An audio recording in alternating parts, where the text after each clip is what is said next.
It's my pleasure to welcome all of you, World Affairs Council members, community friends, and CNU faculty and students to Christopher Newport University this evening. We're in for a real treat. Our speaker, Ryan Crocker, is a former U.S. ambassador who is currently the dean and executive professor at the George Bush School of Government and Public Service at Texas A&M University. He also holds the Edward and Howard Cruse Endowed Chair at Texas A&M. He was the James Schlesinger Distinguished Visiting Professor at UVA from 2012 till 2014 and served as the first Kissinger Fellow at Yale University from 2012 until 2013.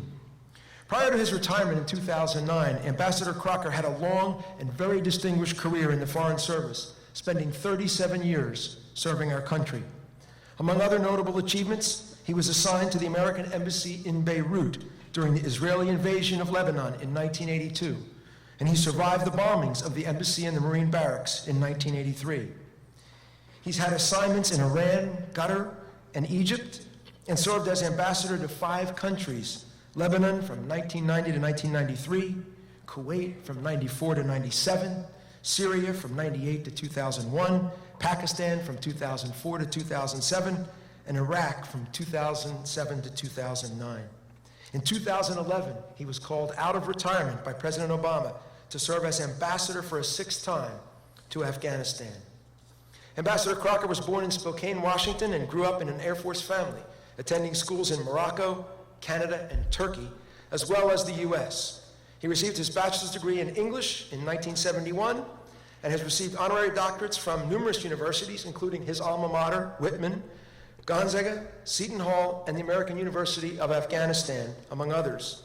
He's a member of the Council on Foreign Relations, the American Academy of Diplomacy, and the Association of American Ambassadors. He's also on the board of directors of Mercy Corps International. Ambassador Crocker has received numerous honors and awards, including the Veterans of Foreign Wars Dwight D. Eisenhower Award, the Secretary of State's Distinguished Service Award, the Department of Defense Medal for Distinguished Civilian Service, and the American Foreign Service Association Rivkin Award for Creative Dissent. In January 2002, he was sent to Afghanistan to reopen the American Embassy in Kabul. Subsequently, he received the Robert C. Fraser Memorial Award for exceptional courage and leadership in Afghanistan. In September 2004, President Bush conferred on him the personal rank of Career Ambassador, the highest in the Foreign Service. In May 2009, Secretary of State Hillary Clinton announced the establishment of the Ryan C. Crocker Award for Outstanding Achievement in Expeditionary Diplomacy. And in 2009, President George W. Bush awarded him the Presidential Medal of Freedom, our nation's highest award for a civilian. He is, though, perhaps most proud of being named an honorary Marine in 2012, only the 75th civilian so honored since the founding of the Corps in 1775. Please join me in welcoming Ambassador Crocker to Christopher Newport as he talks to us about the Middle East meltdown.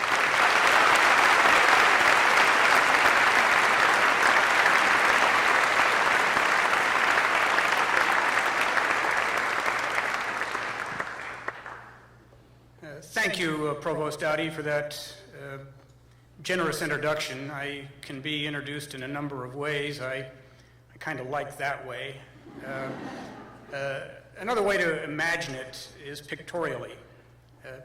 Just conceive of every major foreign policy disaster to confront the United States since, say, 1979. And there's a picture for every one of them. I'd be in every one of those pictures, sort of first row, second from the left. Its introduction, it also reminds me that unlike most of you in the audience, sadly, I have much more of a past than I do a future. It's great to be here at Christopher Newport University. This is an outstanding school. I'm particularly pleased to be hosted in part by the Reiff Center, and quite honored that Dr. Reiff himself is in the audience tonight. The Reiff Center has as one of its goals raising awareness of the horror of genocide, of human rights violations, and of conflict. Ladies and gentlemen, those are precisely the issues we'll be talking about tonight as we look at the meltdown in the Middle East here in 2015. I would just also comment on one other affiliation I have. I'm a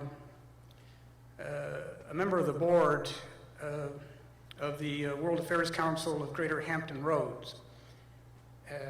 And I am very pleased that a number of my colleagues on the board are here tonight. Maria Zamet, Al Ablowich, Margaret Little, Hal Berenson, Jenny Jones, and of course, your own Tina Kempen-Reuter. It's a great council, and if you want to know what goes on in the world, including my part of it, come to some council events. There's some terrific speakers, and if you want to know what's going on, you can get on our mailing list, or you can simply tune in to the region's own Kathy Lewis of WHRO. Thanks for being here, Kathy. So, Middle East meltdown. I'm actually going to start somewhere slightly different. This is a university. Most of you here tonight are affiliated with it as students, as faculty, as supporters.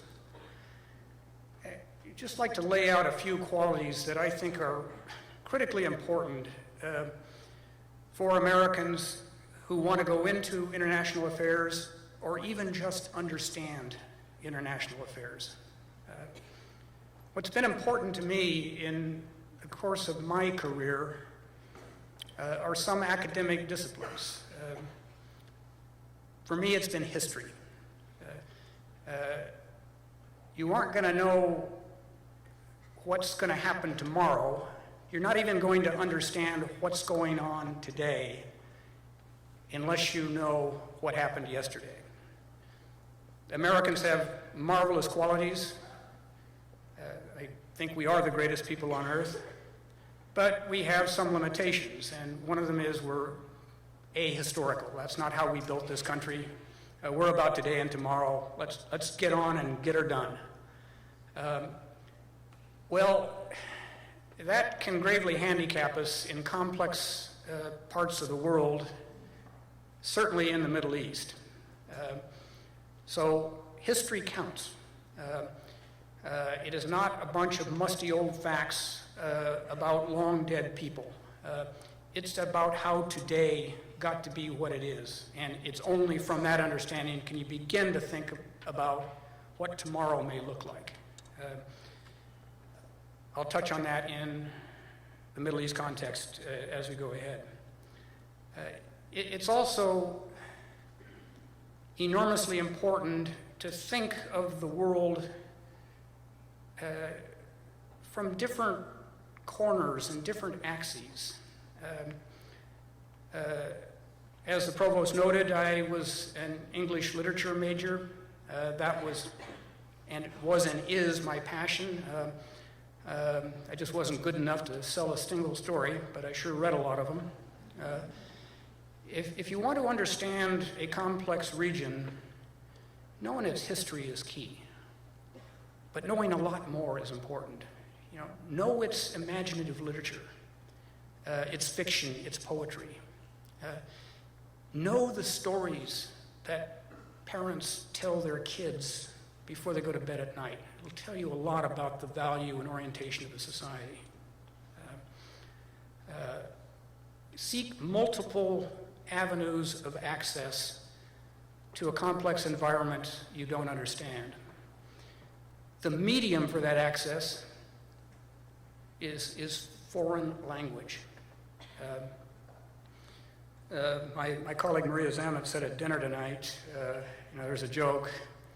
A person who speaks 2 languages is bilingual. A person who speaks 3 languages is trilingual. So what do you call a person who speaks 1 language? An American. Look, we're the greatest power in the world. If that foreigner over there doesn't understand you, just say it louder and slower until they get it.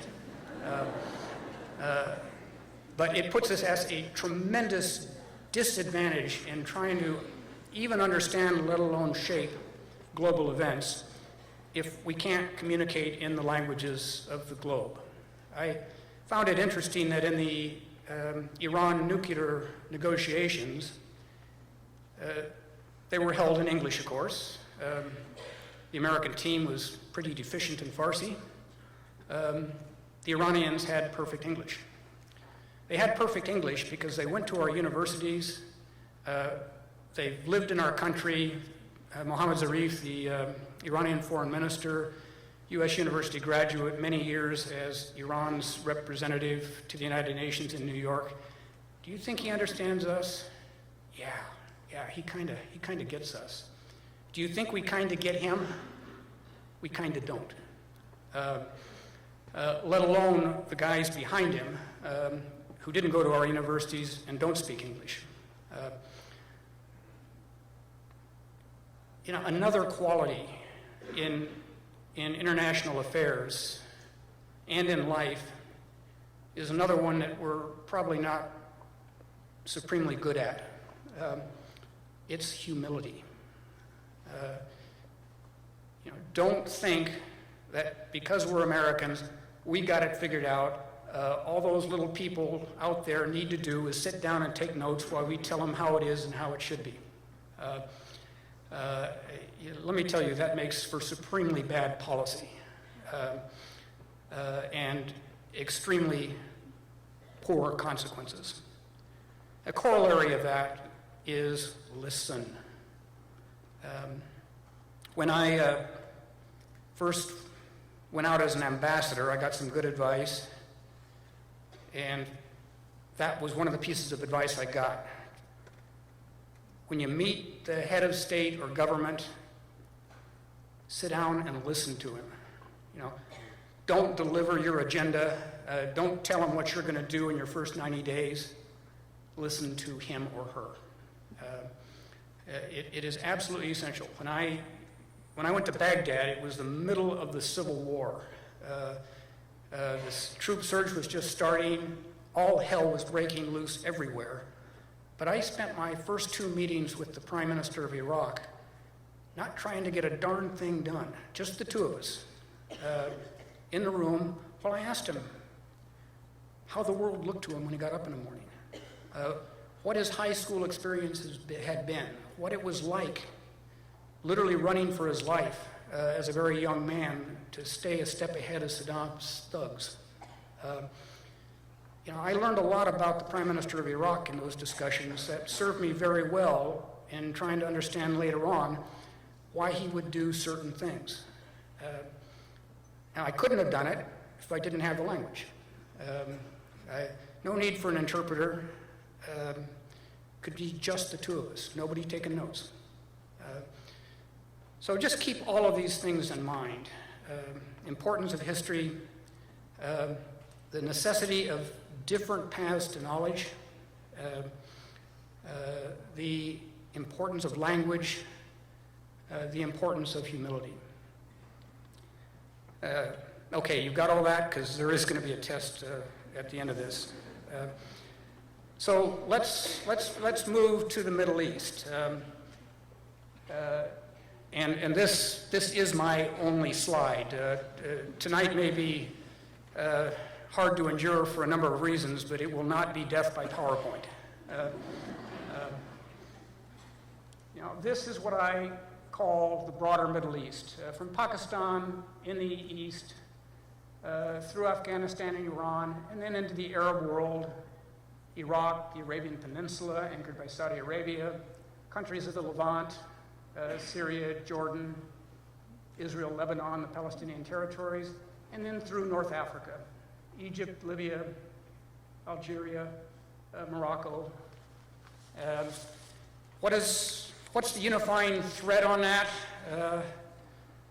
Well, it's entirely arbitrary. Those are the places I served. Pakistan and Afghanistan are not traditionally considered part of the broader Middle East, but as you look at a socio-political environment, the currents running through those countries you find elsewhere in the region. So history, you've been forewarned. Yes, I'm going to talk about it. The year 1798 has considerable significance in the history between the Middle East and the West. And I'm sure all of you know what that significance is. Hey, don't everybody speak at once. Oh, come on, this is a top-tier university, and I know you know. 1798 was the year that Napoleon Bonaparte invaded Egypt. Most people don't know Napoleon Bonaparte invaded Egypt. He did have some time to kill between major European engagements, so he thought he'd polish up his game in Egypt. Why is it significant? In an important sense, that marked an era of Middle Eastern relations with the West in which we still dwell, at least from the Middle Eastern perspective. Because beginning in 1798, virtually every territory on this map, all the way across, with the exception of central Saudi Arabia. In the pre-oil days, there was nothing there but sand, and who wanted it? And the interior parts of Yemen. Different languages, religions, cultures, worldviews, one thing in common for every one of those territories. Every single one of them was invaded and occupied by at least one Western army. Brits in Pakistan and Afghanistan didn't go so well for them in Afghanistan. Iran, a zone of influence between the British and the Russians. Iraq, Kuwait, the coastal states, that was Britain. Syria, Lebanon, that was France. Jordan, the Palestine Mandate, Egypt, the British, Libya, the Italians, the rest of North Africa, the French. And there are more, the Russians in Afghanistan, the Americans in Iraq, the Americans in Afghanistan, on it goes. It's worth bearing in mind because, we don't see ourselves as colonialists, imperialists, and occupiers. I mean, we're the anti-imperialists. We fought an empire for our own independence. That's who we are. That isn't how the region sees us. With this long period of occupation and imperial conquest, this region is conditioned to the West as that power that's in their backyard. And we are the successors to the British, to the French, to the Russians. That's how the Iranian sees us. That the British simply handed off to us after World War II, and we took up the British imperial role in Iran. So, knowing history, not just as we write it, but how other peoples perceive their own histories, is critically important. So there's a direct line from the French in Egypt in 1798 and the Americans in Afghanistan today via all those other stops by other powers in other countries. And it is part of the broader Middle East worldview or view of the West. I'll take you to another moment in history. Just about 100 years ago, 1916, the Sykes-Picot Agreement between Britain and France. Not, again, a household phrase, but Sykes-Picot is what drew this map.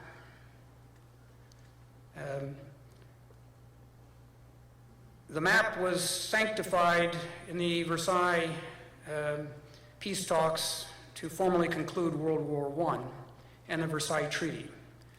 And what it did is it gave really Britain and France control through a group of mandates over Iraq, Syria, Jordan, Palestine, Egypt. The French got their role in North Africa sanctified. And all those lines on the map, that came out of World War I, Sykes-Picot, and the Versailles Peace Accords. Where was the U.S. in this? And since presidential leadership is a theme here with the president's leadership program, I'll come back to this. That map could have been different.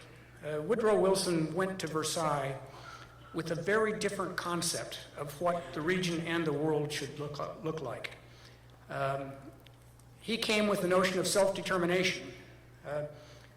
There should be an independent Kurdish nation, an independent Armenian nation, an independent Arab nation or nations. That's not how the British and the French saw it. They stood their ground, and Woodrow Wilson said, these are distant peoples of whom we know little and care less. Let the British and French do what they want.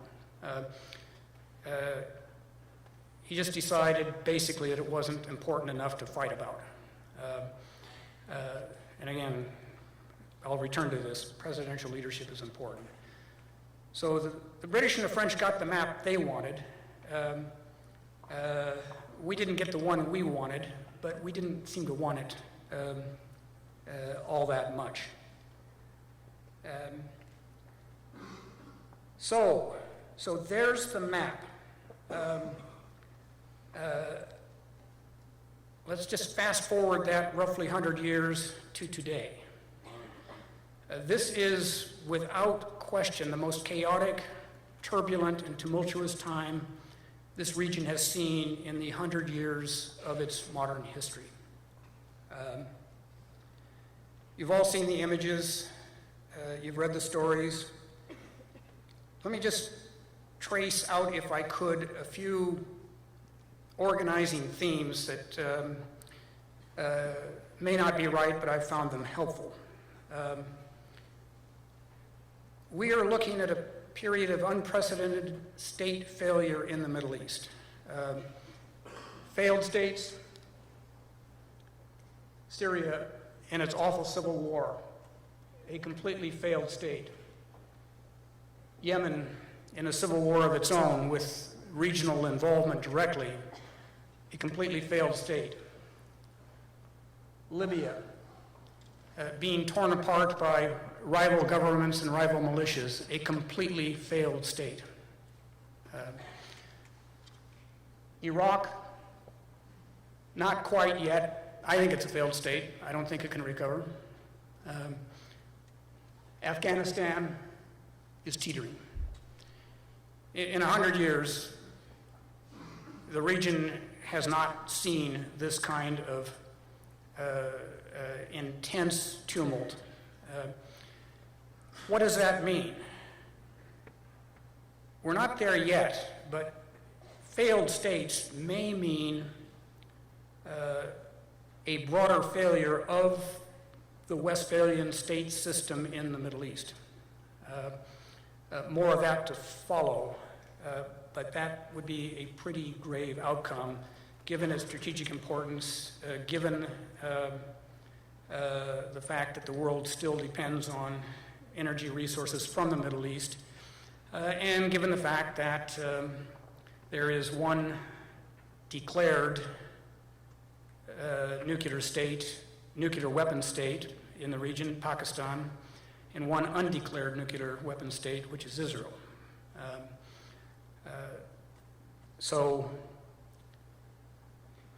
I am accused of being relentlessly pessimistic about the region, so I'll inject a note of the best I can do for optimism. As bad as things are today, I can assure you they are better than they're going to be in 3 months. So, hey, live in the moment, enjoy.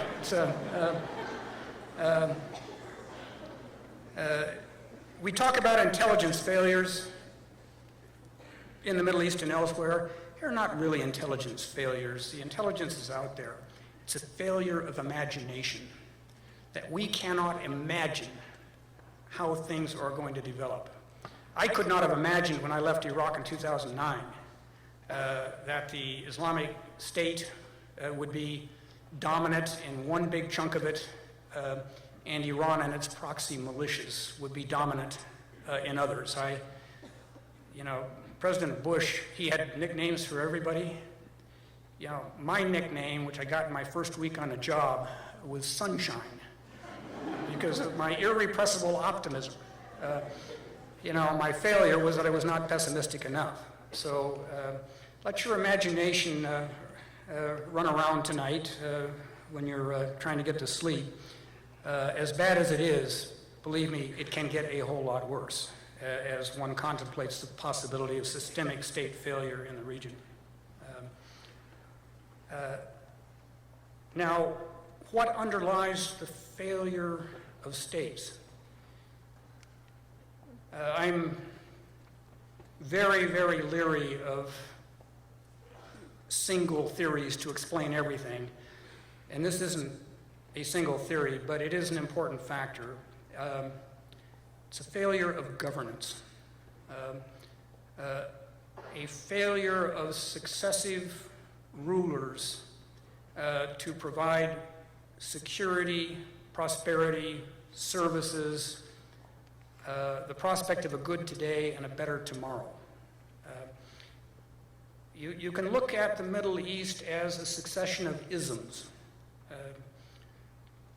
We're talking about the last 100 years. Start with colonialism. Then monarchism in places like Egypt and Iraq. Those were not examples of great governance. The colonialists gave way in many cases to monarchies who were overthrown in many cases by, let's pick them, Arab nationalists. We had Arab nationalism in the person of Gamal Abdel Nasser and others who emulated him. We had undecorated authoritarianism, often flowing out of those same Arab nationalist regimes. The region tried a few other isms along the way. Baathism in Iraq and Syria, that's Arab socialism. Communism that only took control in one country, South Yemen, but was a force in a number of other countries.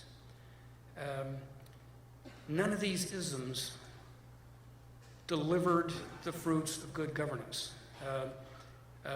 They were intolerant, abusive of individual rights. They were arbitrary and they were corrupt. Okay, there's a new ism on the Middle East bloc. It's Islamism. Obviously, Islam has been around in the Middle East since Islam was established. But with the Islamic State, and that's now controlling a pretty big chunk of territory in Syria and Iraq, the region's seen something it hadn't seen before. Islamic State is quite different from Al-Qaeda. Remember the test, so you gotta get this point. Al-Qaeda did not believe in immediate control of territory. That comes after, the fulfillment of the vision. Then you establish the caliphate. For Islamic State, the caliphate is now. And that's why Abu Bakr al-Baghdadi, last June of 2014, proclaimed himself caliph from the largest mosque in Mosul in northern Iraq after they took control of it. If you want to know what's going to happen to the Islamic State, don't count up the number of our virtually ineffectual airstrikes. Look at how they govern. see if you can figure out whether somebody in Mosul, Iraq, or Raqqa, Syria, can say to himself, gee, you know, life is better today than it was before these guys got here. Now, we see them as horrible monsters, and indeed they are. But they know the governance story. And Islamic State works really hard at their brand of governance. You know, they move into a city, they kill the prisoners, they rape non-Muslim women, and then they pick up the garbage. They get the electricity running again. Justice is harsh, but it is pretty predictable. And by and large, as far as we can tell, they're not personally corrupt. The governments ruling the lands they occupy now were hideously corrupt, arbitrary, often violent, and so forth. So, you know, that's what the Islamic State's targeted on. Being able to control, to expand, but to govern. And if they pull this off, they're going to do something that very few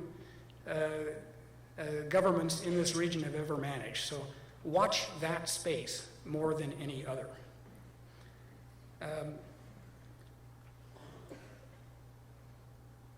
Coming back to humility for a moment.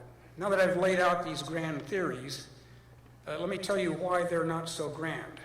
You know, in the 50s, the monarchies were going down. Egypt and Iraq, Jordan teetered so close to the brink that the British actually sent in ground forces to support the very young King Hussein. And that really sparked a wave of speculation in the West that, boy, those monarchies, you know, we know what to do with monarchies, overthrow them. They are artifacts of history. They're going to collapse under their own weight. It's just a question of time. But you look at this map today, where there's trouble and where there's not. You know, the trouble is, without exception, in the so-called republics. Again, you know, Libya, Egypt after the Arab Spring in Tahrir Square in 2011, Syria, Syrian Arab Republic, Iraq, and the trouble isn't in the monarchies. Saudi Arabia, Oman, UAE, Doha, Bahrain, Kuwait, all doing pretty well. In the Arabian Peninsula, the only country that's in flames is the one country that is not a monarchy, and that is Yemen. Over here in North Africa, you can say it's oil. Well, over here in North Africa, Morocco is a monarchy that hasn't got any oil, and touch wood for them, not too many problems either. Okay, I give you this exception to Crocker's grand theory number 3 to make the point on humility. Be careful you don't think you understand more than you do. How is it that these absolutist monarchies are still on their feet? You know, again, the modesty element. Their rulers have learned there are a lot of ways to stay in touch with your people and meet their needs that don't go through the ballot box. King Abdullah of Saudi Arabia, who died in January, was an unlettered man, no formal schooling, spoke no foreign languages. He could have been an honorary American. Hated to travel abroad, but he was all over his kingdom. You know, constantly on the move. Spending a week with one tribe, moving on to the next, contracting a marriage here. He knew what was going on in his kingdom. Sultan of Oman, the same way. Sultan spends 60 days a year living in a tent that he moves around with him as he traverses and crisscrosses the country. You know, every village, every town, the Sultan's going to be there during those 60 days. he's got a good feel that he does not need to run a public opinion poll to validate. Am I saying these are model forms of government? Good Lord, no, particularly in Saudi Arabia. But I'm just saying that if you're trying to figure out who may go south next, you better look really, really deep, again, at history, at patterns of association, at how rulers interact with their people. It surprises a lot of people. So again, as you try to find that overarching explanation to the Middle East, there isn't one. You got to look at every issue, every area in its own terms. Here's another overarching concept to work with, trying to unpack the Middle East. It's a notion of a Middle Eastern Cold War. We know about the big Cold War between us and the Soviet Union that went on from the end of World War II until the collapse of the Soviet Union. It called a Cold War because while we were both participants in conflicts around the world, we never clashed directly with each other. That's why I kind of like the construct for the Middle East. The Cold War protagonists in this case are Iran and Saudi Arabia. And you see their proxies duking it out, certainly in Yemen, where the Houthis, who pushed the last government out of Sana'a, are a Shia offshoot. The Saudis, the Emiratis, and others are now actively involved in an air campaign, not against the Iranians, no, but against their proxies in Yemen. Syria, the Alawi regime of Bashar al-Assad, heavily backed by Iran, while the Saudis, the Qataris, and some others are pushing money into Sunni oppositionists. In Lebanon, where this is in the department of just wait, things will get worse, the civil war has not recurred, but maybe around the next corner. Same thing. I spent too many years in a Lebanon riven by sectarian violence. It's there to be resumed with the same players in it.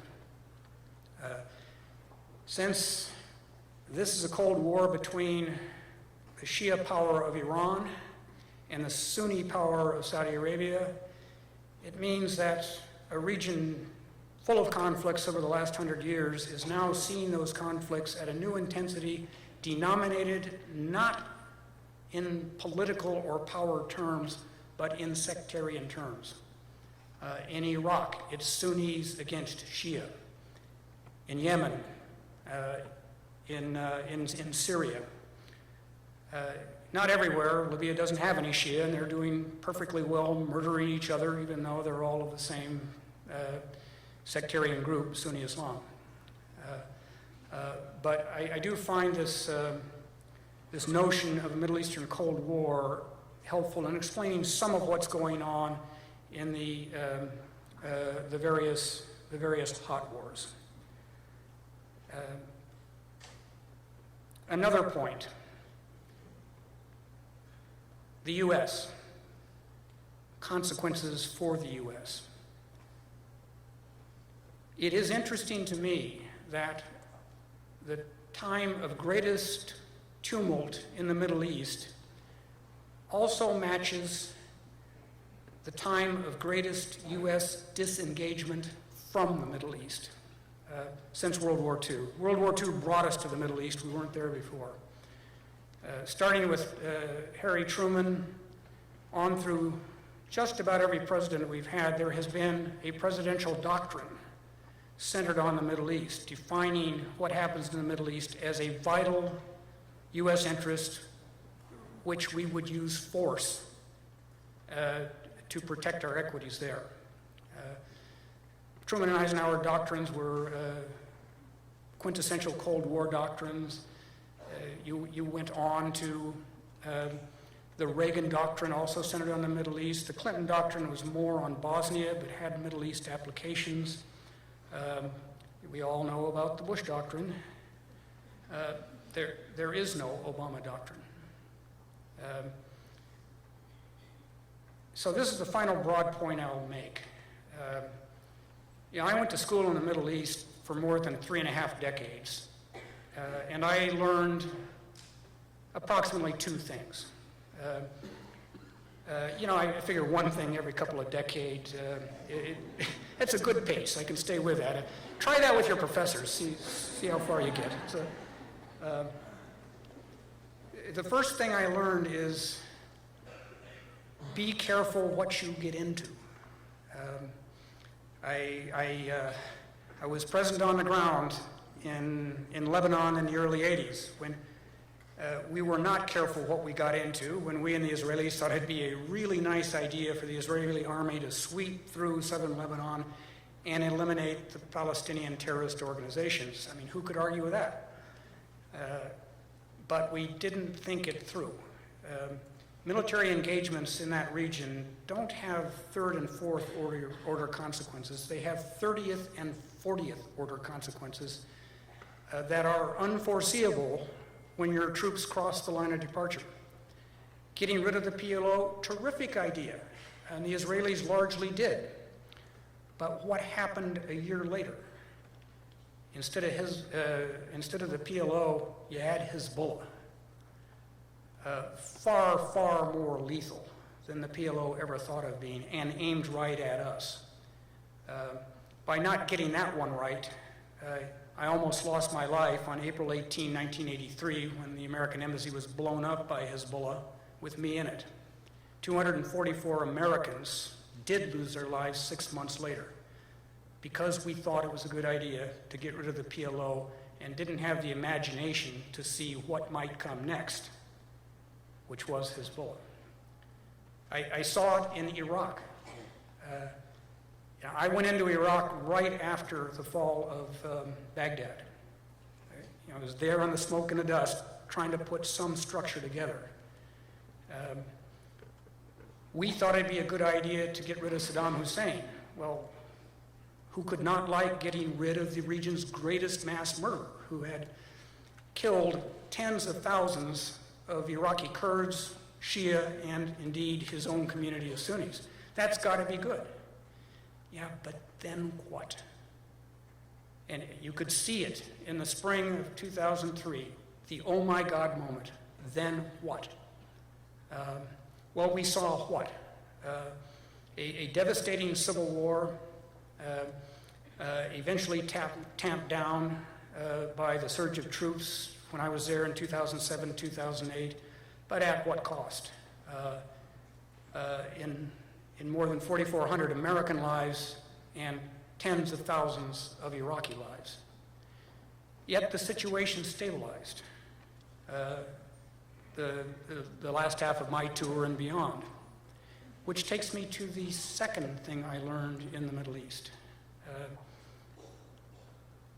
If you need to be careful about what you get into, be just as careful over what you propose to get out of. That the process of disengagement can have consequences as grave or graver than your initial engagement.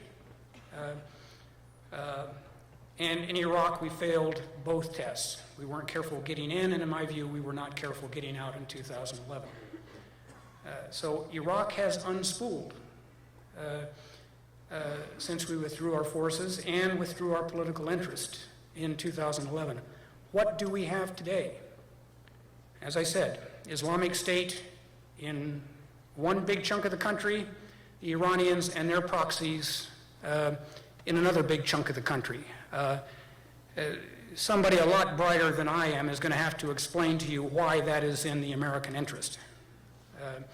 A country where, when I left in 2009, we had considerable influence and which was experiencing considerable stability until we decided we were done. I'll give you a final example of that. I am dean of the Bush School. That's named after George Herbert Walker Bush, the 41st president, greatest foreign policy president this country has ever had.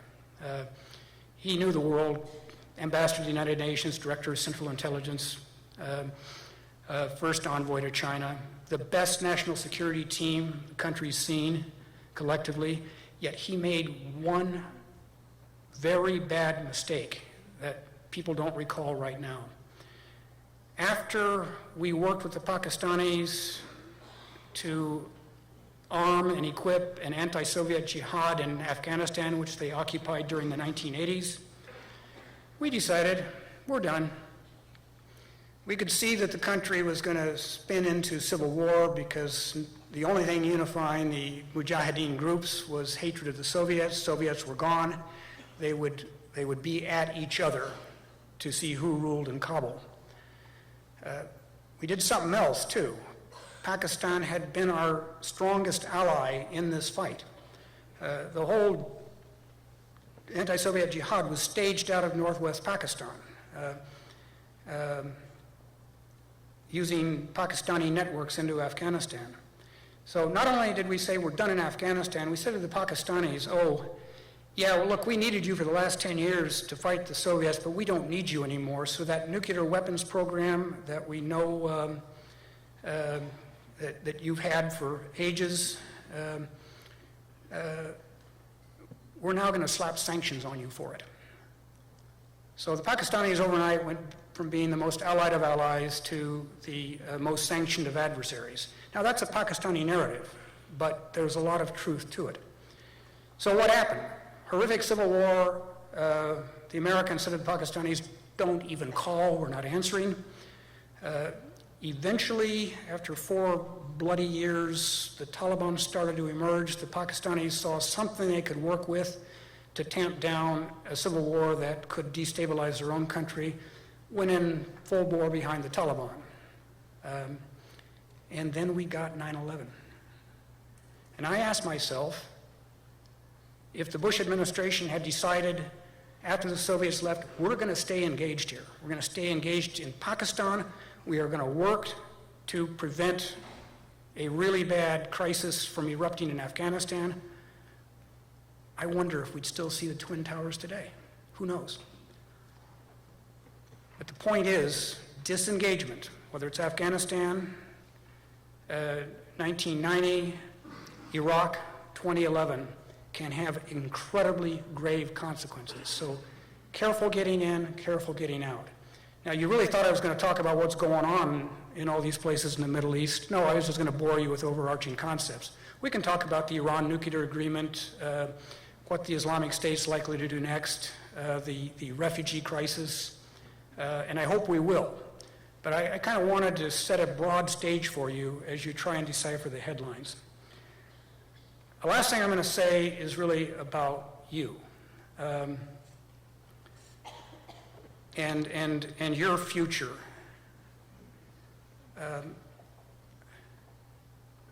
I hope you will all go to hard places and do hard things. You know, the value of life is not measured in the number of trips to the mall. It's not measured by the size of your bank accounts.